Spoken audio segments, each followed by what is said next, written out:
Hebrew is a weird language. In Spinoza's critique of religion that I've been talking about, the famous philosopher's views on the Hebrew language are interpreted by the conservative philosopher I've been talking a lot lately, Leo Strauss. Strauss points out that some of the obscurities preventing us from understanding the history of Scripture are partially due to the strange aspects of written Hebrew, at least to English speakers and writers. The way that the language works can seem totally alien.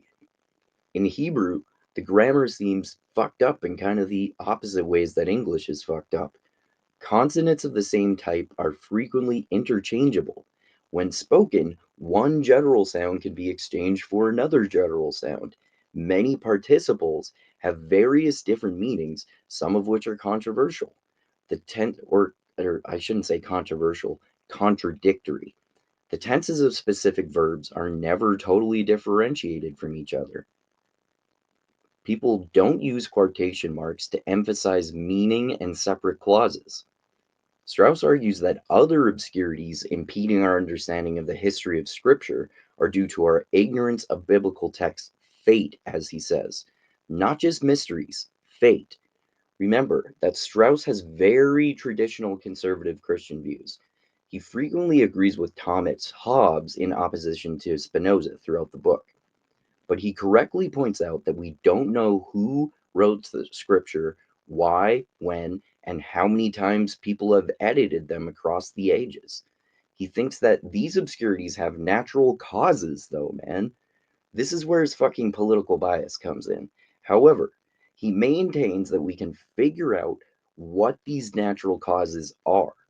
Basically, he thinks that something like the holy light inside all of us, or maybe divine inspiration, can allow us to grasp the proper meaning of Scripture, if there is one.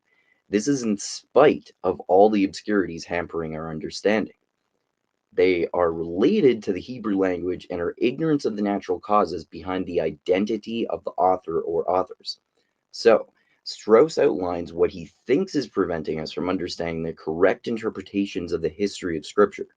The biggest roadblock is the strange aspects of the Hebrew language and its seemingly nonsensical grammar rules. We don't know how much has been lost in translation. Strauss thinks that the other main roadblock is our ignorance. We haven't discovered the natural causes preventing us from grasping who wrote the Bible, when, and why. Also, we're clueless about how many times it has been edited and in what way. However, Strauss believes that the holy divine inspiration inside all of us will illuminate the true meaning of Scripture.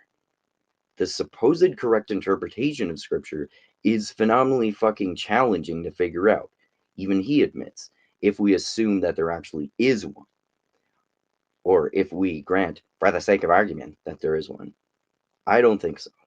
Strauss thinks that we can get there, though, but one of the major challenges stopping us is how fucked up Hebrew seems to our modern English speaking brains. Hebrew is a weird language.